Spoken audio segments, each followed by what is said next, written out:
What's happening, everybody? Say hello to Isaiah Thomas, as I will. This is Toyota Voices with Isaiah Thomas. And Isaiah, we appreciate you taking the time. The team just got done practicing a little bit ago, and I have to expect that it was probably mostly a film day today. Is that accurate? It was just trying to figure out what we made mistakes on last night and build from that.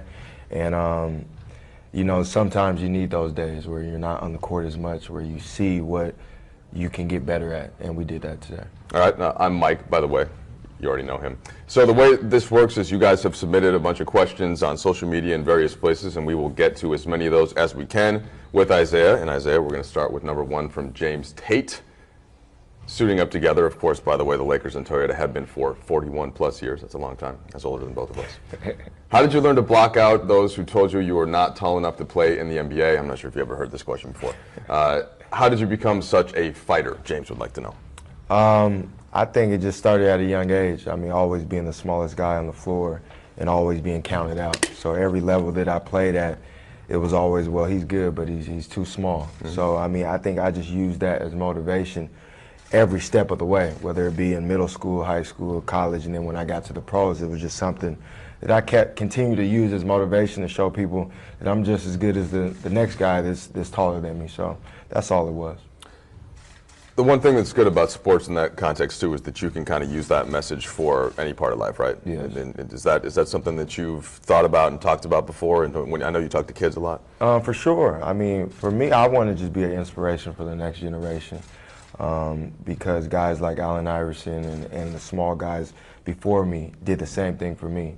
And I just want to show that the kids that you can be anything you want in life. If you put your mind to it, you continue to work hard and have faith in yourself. And I think that'll take you a long way. And I'm a living example of that. I mean, I'm not supposed to be where I am today. And a lot of guys my height don't make it to the level that I've made it at. But through hard work and dedication, I got to achieve the goals that I set aside for myself. All right, so you mentioned that some of the other guys that came before you, and you think of Seattle, and you think in part of Nate Robinson, Jamal Crawford. How connected are all you guys that come out of that area? It's a brotherhood. I mean, everybody is connected in that neighborhood. Is Jamal, Jason Terry, Doug Christie was one of the first guys to make it out. Brandon Roy, which retired early due to injury, but was also a special talent. And then you got other guys like Martell Webster, Spencer Hawes, DeJounte Murray that plays for the Spurs right now, Zach LaVine. Like, the list goes on. We have a lot of guys that for most importantly, the older guys always told us when we did make it, look out for the next guy coming up. And that's what we've done, and that's what the guys in that area has took to heart and always looked out for the next one. It's interesting, too, because I think about Brandon Ingram, and he grew up right in the same town that Jerry Stackhouse grew up in. And sometimes when you just have that one example of somebody who actually made it from your place, maybe that it just leads to a little bit more of a belief or a path, and then the connectedness can continue once you actually start to get connected. But who was the first one of those guys that you actually started to speak to? Jason Terry. I mean, he was a guy, his dad actually coached me from 4th to 8th grade. So I've known Jason since I was really young, and he was a guy that brought me under his wing. And then also Jamal Crawford. Those are two of my mentors, two of my best friends that I talk to each and every day to this day, and two guys that I really look up to. And when I was able to be introduced to those guys and see how they take care of themselves, see how they carry themselves, it made my dream be that much more reachable. Seeing them each and every day, being able to communicate with them and learn things from them, it made me really believe, okay, if these guys made it and they're from the same neck of the woods as me, I definitely can make it. So I mean, that's the only thing that we try to do up in the Northwest is make it a realistic goal for these other kids to make it, if that is their ultimate goal, is to make it to the NBA. Got you. All right, let's get back to a couple more questions for you, Isaiah. How about Giuseppe from Italy? He says, first of all, I want to express my admiration for your effort. Question, how do you find the right balance between taking shots and playing within the flow of the Lakers offense that is based on ball movement and equal opportunity? Thanks, from Italy. I think he said it right there, equal opportunity. I mean, I know as when I got traded to this team, Coach, like, we want you to be who you are, and that's a scorer and a playmaker, and we don't want to take that from you. So I think, as being a playmaker my whole life, you got to pick and choose when to be aggressive and when to look for your shot, but also get others involved. And it's hard coming to a new situation and being in a new system, but these guys have made it easy for me. The players, the coaching staff has all said, we want to put the ball in your hands and make plays. And that's what I'm trying to do to the best of my ability. And that's all I can do, is be who I am and be the best Isaiah Thomas I could possibly be. A couple people were asking about just Luke Walton, and you've played for several coaches now in the NBA. I'm just wondering your first impressions of Luke. He's a hell of a coach. He's definitely a player's coach. A guy that's played the game of basketball at the highest level, won championships, and knows what it takes to be a really good basketball player in this league. And it's easy to play for him because he just wants you to play hard. He wants you to play hard and do what you do best and bring whatever you bring to this team and do it to the best of your ability. And for me, he doesn't say too much to me. He just go out there and make plays. And I try to do that to the best of my ability. But coaching as a whole, he's definitely a player's coach and somebody you can always talk to about whatever it is you have problems with or whatever it is you want to get better at. Isaiah, let's go to Sophia Syed, who asks, and this is, of course, a classic. You can do this on Saturday. Who are your top 5 favorite players of all time? What's your list? My list. And this doesn't have to be best, but just your favorite. Like my your favorite, guys. I'll say Allen Iverson first and foremost, Kobe Bryant, Michael Jordan. That's Kevin Garnett, and the fifth one, I'd say Shaquille O'Neal because he was the most dominant player ever. That's a pretty good 5. Yeah. Okay. Speaking of Allen Iverson, Devin Parikh asks, who would win in a one-on-one battle, you or Allen Iverson? I'm definitely going to say myself. I feel like nobody in the world could stop me one-on-one, and I know he feels that way too. So we always have talks about it, who would beat who, and I put money on myself.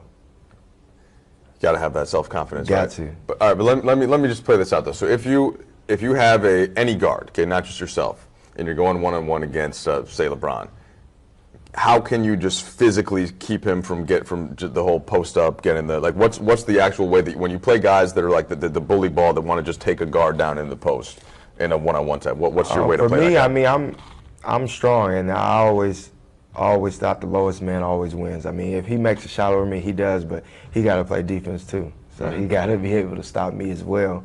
But I just give him my all. I do everything I can to try to contain him and try to stop him. But like I always say, they got to play defense as well. So they got to figure out how to stop me.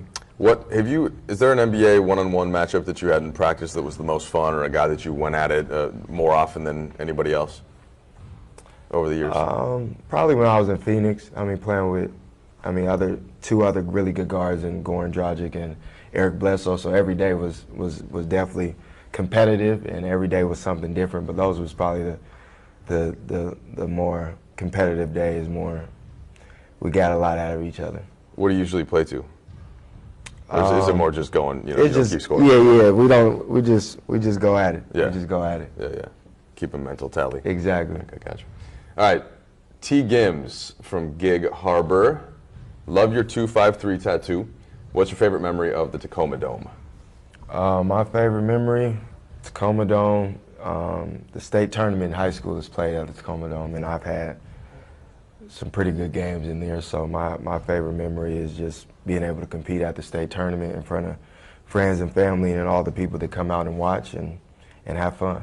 Tacoma is just outside of Seattle? Yeah, it's south. It's about 35 minutes south of Seattle. So It's a special place in my heart. Yeah, how often do you get back up? I live out that way in the off season though. I don't live in Tacoma, but I live towards Seattle, so I'm always in Tacoma spending time with family, seeing my parents and things like that. Gotcha, that's the spot.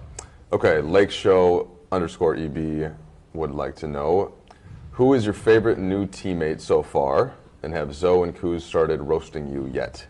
Favorite teammate, probably Tyler Ennis. I played with him in Phoenix, so we've had we're familiar with each other, but no, they haven't. They know to stay away from me. So they be on everybody else, but they know to stay away from me. Just intrinsically, they could just tell when you. Yeah, they know who not to Who not to mess with. All right. They do like to go at it, and it's even sometimes on Instagram. Yeah. Now, them being you're still a young man. Okay. What are you, 29? Yes. Okay. But there's a difference between 29 and 20, which Lonzo is, and Kuzma's 22. I want to say. Do you notice that do they have to communicate on their phones half the time? Or oh yeah, the whole time. That's all they do. That's all they do is crack jokes and Instagram and Snapchat. So, I mean, I'm not that much older than them. I do the same things, but they're on it all day, all night. They're always joking, always cracking jokes on each and everybody. So it's all fun and games, though. It makes you stay young. Channing, I think one of the first things that I asked Channing Frye about was just the young guys in the team and what he thought of the chemistry and such. And he said his opinion. It was a much tighter team than many he had seen. I'd wondered if you have had a chance to take that in yet, and what that means. Even how important is it to have the guys that are on the same page and that like being around each other? I think it's very important, especially at a young age. I've been on a young team before when I was in Sacramento and also in Boston, and Sacramento was a little different than Boston. Boston, we were real close, so this is real familiar with when I first got traded to Boston, how close the young guys were, and guys are always trying to spend time with each other, whether it be working out together or on the road and going to dinner and things like that. So that's always good. That makes it easier when you're on the court. When you can spend time with guys off the court, I think it makes it a lot easier to collaborate on the court and be able to figure guys out and what they like to do on the court. Got you. All right, a couple more here. Here's Chris Tiller. Isaiah, if you could star in your favorite movie or TV show, which one would you choose and why? This year I starred in my favorite TV show, Law and Order. So I was definitely on that. Wait, you were on Law and Order? Yeah, I was on Law and Order. No kidding. So Stu Lance is the longtime color commentator for the Lakers, legend. Went all the way back to the days of Chick Hearn, and there's nobody that's a bigger fan of Law and Order. He's seen every episode. What are they? There's SUVs and there's so that's his show. Once he learns this, it is going to blow his mind. You got to tell him. I was definitely on there, and my show was in October, I think it aired. So it was. Did you die? Law and Order. No, I didn't die. Okay, good. I didn't die, but I was definitely that's my favorite show. So I was honored to be able to be on that show. Tell us more. Nah, it was a nice little thing. I was a Cleveland Cavalier on the show, right? So a girl had gone missing 10 years ago, and the last time she was seen was in a Cavaliers jersey. And when I was on the Cavaliers, I just kept it in the news, trying to get people to continue to look for her. And at one point, she came back. Somehow they found her. She came back, but at the end of the show, it ended up not being the right girl. So we had a press conference and things like that, and I led the press conference saying like, welcome back party. It was a welcome back party for the girl, and then at the end of the episode, she ended up not being the right girl. So that was a little weird, but I was just happy to be a part of it. I didn't care. I didn't care. I didn't care what my role was. I just wanted to always be on Law and Order, and I was able to achieve that. Where did they film that? In New York. Oh, okay, it was all day too. I was just saying because if they have a West Coast version, it was in New York. So now you got your SAG acting card now? Yeah. I've been on. Yeah, there you go. And I'm in LA now, so I might be able to get in some movies now. So. Okay, all right. I'm gonna have to look that one up. Yeah, you got to. And Stu's definitely. Actually, Stu's probably already seen it. Were we kidding, right? He might have. This is a new episode. All right. IT, what is your favorite thing about being a Laker? Kobe Webner would like to know. What is it? What's your favorite thing about being a Laker? Just being a Laker. I mean, that's probably the biggest thing. Like there's only a few teams, whether it be the Celtics, the Knicks, Lakers, and Bulls, that are just like known around the world, well known around the world, and those are the teams everybody, at some point in their life, if they were a big fan of basketball, one of those teams were your favorite teams. And my family, my dad's side of the family is from Inglewood, California, so I was brainwashed into being a Laker fan growing up. So it's always been love. I've always been a fan of the Lakers, and to be able to put on a Laker jersey is everything to me. Did you get to spend any time in Inglewood in your earlier years? No, I mean, I will always come down here, okay. But with my dad and visit. But my dad's the one that knows his way around this place. So That's his spot. Gotcha. yeah. Jay Joth would like to know what your favorite restaurant in LA is. I haven't really been out in LA like that yet. So, but any steak restaurant, I know there's a Morton's around here. They gotta have a Morton's. So Morton's is always good. Sure. And definitely a go-to. So. Well, the gentleman that's shooting this interview, Paul, is a food expert. Okay. Not basically all cities, but especially LA. I'm gonna need to talk to you, man. If you need a list, you know, he's behind the camera right there. We'll take care of you. All right, and on the road, so he'll go on Yelp, and we'll be in New Orleans, and I'll hit him up and be like, hey, where should I go? And it's like, I'm gonna definitely hit you up. It's very helpful. Isaiah, this is from Nicholas. What's your go-to pregame and postgame meals? Keep it up in LA. You doing big things, says Nicholas.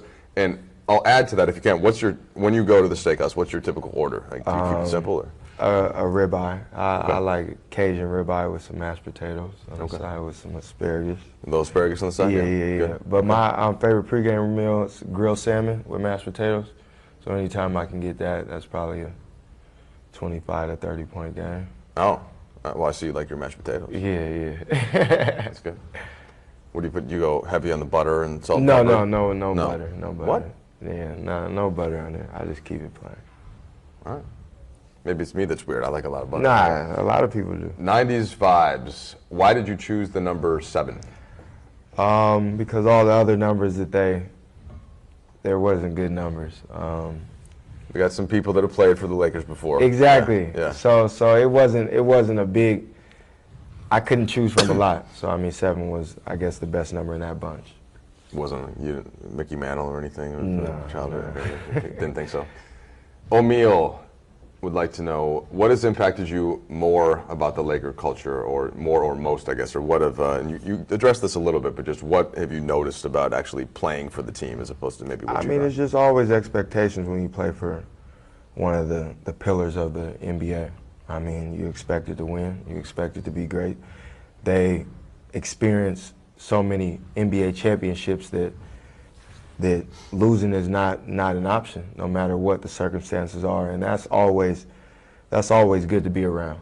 That's always good to be around, and that's being a Laker. I mean, they have so many great players before me, so many great players that's played in this organization.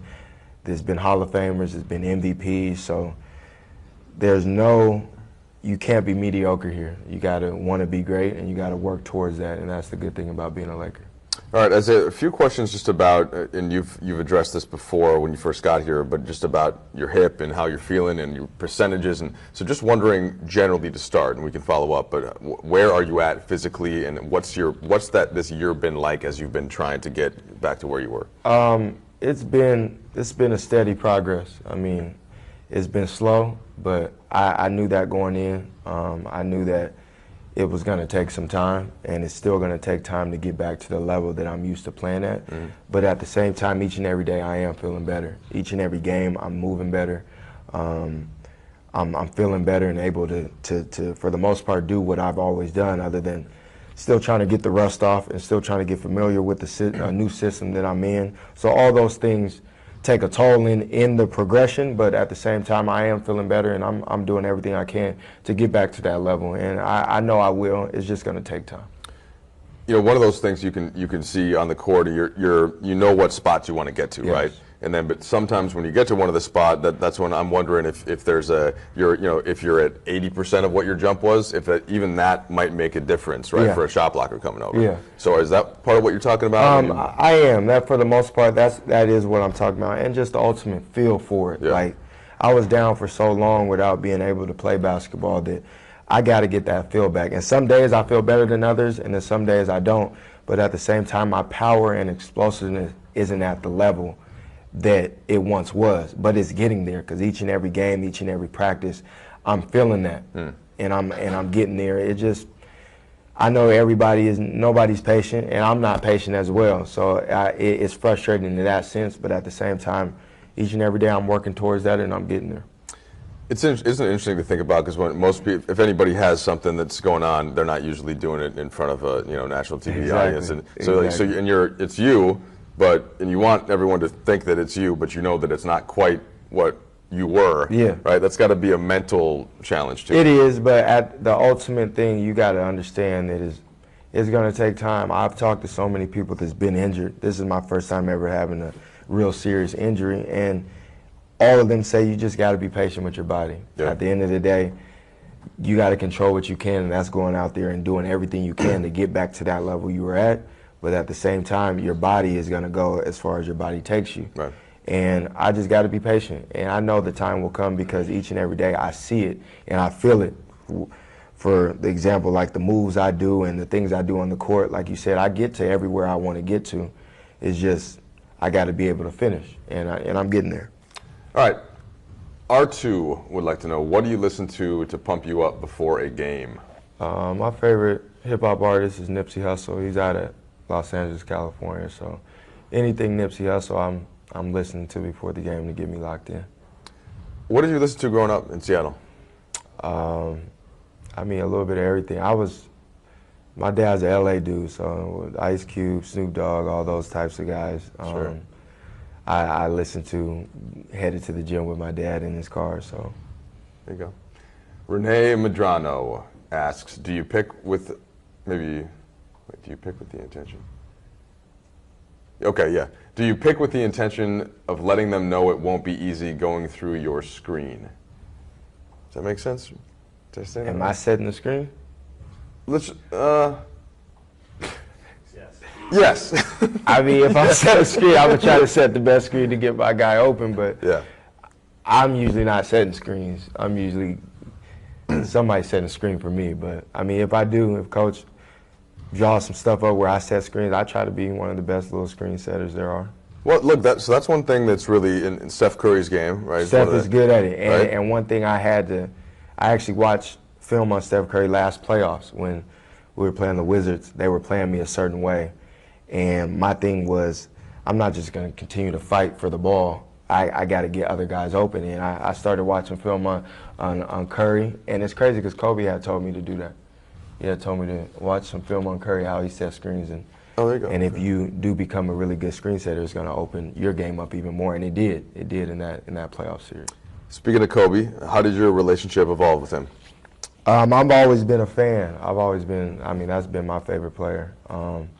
But a few years before he retired, we know mutual people in that I'm signed with Nike, and I asked the person that he knew, could I sit down and talk to him before a Boston game, before we played him, and he was open to it, and we sat in the locker room for about an hour and I picked his brain about a few things, and he talked to me about things, and it was just like, ever since then, like I got his phone number, and we just been able to communicate, and especially in the playoffs, throughout the playoffs last season,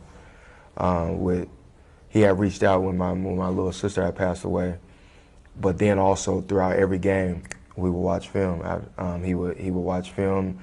We'd be on FaceTime watching film together on speakerphone, and he would be telling me what he sees and what I can do and what I can do better to be able to get my team a win. And that was throughout the whole playoffs, and that was special to me because to be able to have Kobe Bryant talk to you and help you out is an amazing, especially for me. That was my favorite player growing up. So our relationship has gotten stronger, and everything he sees, he always at least sends a text message and of encouragement and just whatever he sees on the court to be able to help me be a better basketball player.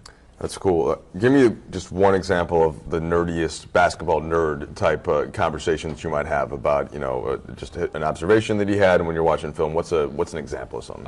So I'm a guy that watches a lot of film, and I really watched a lot of film, and I thought what I was watching was the right things. And when we first sat down and watched film last playoffs, he was just going in so much detail of things that I never even looked at on film. And I don't know if I can explain it to you, but it was just like how to set up guys off the ball. Like it might not even be, the play might not even be for me, but it's like how to set your teammate up to get the best shot possible. And I might not even have the ball. So it's little things like that he was just so, it was crazy because I've never even thought about basketball like that. And then when I start thinking about it like that, I would see it before it happened in the game, and I would think, damn, Kobe just really told me that last night.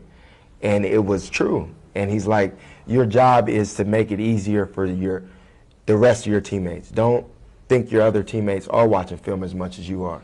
But if they aren't, that's not an excuse for you not to be able to help them be the best they can be.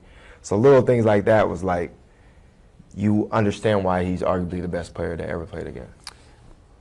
When you think of Kobe, and the first thing people think of is, you know, the killer mentality and the scoring and the, you know, cut your throat and all that. But his level of expertise in basketball, I always found that interesting because he took a lot of shots, but sometimes the amount of pressure that can put on the defense, you can allow for the field goal percentage to be a little lower at times, especially late in games. Yeah. It's like a philosophical basketball argument. Sometimes you think about the analytics, and some people value efficiency to such a great degree, and of course efficiency is very important. But I just wonder, as you watch Kobe and now as you talk to him and you think about it in your own game, how did his approach on the game and on scoring versus passing and setting up teammates, how has that evolved your thinking, if at all?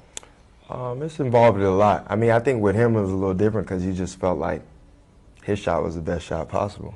And he worked that hard to where you couldn't really tell him, okay, that is a bad shot. Like, he's working on all those shots. So one thing that he always just told me is like be a leader, be who you are, but at the same time, don't let nobody outwork you. Because the minute somebody outworks you, that's when they can question whatever you do on the court. And I think I took that and ran with it. I've always tried to be the first guy and last guy in the gym. I always tried to work the hardest because when I do get on a teammate for whatever, they can respect that because they know it's coming from a good place. And I think he's taught me that in that manner, and I've tried to do the best I can to use that for myself. All right, just a couple more for Isaiah Thomas here on Toyota Voices, partnership with the Lakers for over 41 years. And this question's from Justin. How has adjusting to the Lakers' pace of play impacted your own style? It's easy. I mean, I like to play fast. I think that plays into my strengths. So it was easy when I got here, when Coach sat me down and was like, we want to play fast. We want to play fast, shoot threes, and move the ball. And that's what I love to do. So in that sense, that was easy for me. That was very easy. Got a few questions about from some Seattle folks. This one here is just about the jersey retirement that you just had up at UW, and what thoughts were going through your head, and just how that felt, and anything you would want to add about it. It was everything I dreamed of. I mean, as a little boy, wanting to be an NBA player and wanting to be one of the best players to ever play the game, you always dreamed of getting your jersey retired, whether that is high school, college, or the pros. And for that to happen to me at one of the biggest universities in the United States, it was everything. I mean, I always dreamed of that. So when they broke the news to me and told me that it was happening, it was like, it still doesn't seem real. I mean, because there's only two other jerseys there, Brandon Roy and Bob Hubrick's jerseys that are retired. So to have my jersey retired, that's going to last forever. And when I'm long gone, there's going to be people that don't even know who I am that's going to see that number and that name up there and be like, who was Thomas? And that says a lot about the hard work and dedication that I put in my craft. And that says a lot about the teammates I had, the coaching staff that I had while I was at University of Washington for 3 years. So, I mean, I can't thank them enough for putting me in position to be who I was and putting me in position to be successful. So it's everything to me, and it's still a surreal moment for me. All right, two more. Bugsy Bigelow says, speaking the same thing, congrats on the jersey retirement. Pound for pound, Washington Huskies greats. You versus Nate Robinson in an over-the-top arm wrestling contest. Who wins? Yeah, probably him. I'm not going to lie. He's, like, I'm strong. It's the first thing you've conceded so far. Yeah, but arm wrestling, I don't know who I can beat in arm wrestling. And he's a guy that's always in the weight room, always working on his body, so I give him that one. Okay. You respectfully concede that one. That one. All right, last thing. So the NBA in Seattle, you know, a lot of people loved going up there when the Supersonics, of course, before they moved to Oklahoma City. Do you think that that's going to happen sometime soon? Do you think that it has to happen? Is it important? It has do you think? to. Yeah. It has to, and it will, I think. I mean, just because even when I got in the NBA, everybody who I talked to always like, man, we missed that Seattle trip. Like, it was just such a nice city. The fan base is great. You see with the Seattle Seahawks, with the Sounders, with the Mariners, like the fans are everything. And I think hopefully in my career, the Seattle Sonics will be back, and I'm able to play in front of friends and family. Not saying playing for the Sonics, but even able to just go back and play in Seattle, because everybody misses Seattle. I mean, even you could talk to a guy like Kevin Durant. I was just on the team with the Cleveland Cavaliers with Jeff Green, who was with the Sonics their last year in Seattle, and he always talks about how special that city is to him. And then even being close with guys like Gary Payton and Sean Kemp, it's like everybody's doing whatever they can to get a team back there, and I think it will only be right. I mean, the NBA needs it. Isaiah, we'll let you go do whatever you do to get ready for tomorrow evening's game. Really appreciate your time. Thanks to Isaiah for answering all those questions, guys, and thanks for sending them all in. This has been Toyota Voices with Isaiah Thomas. We'll see you next time. Thank you.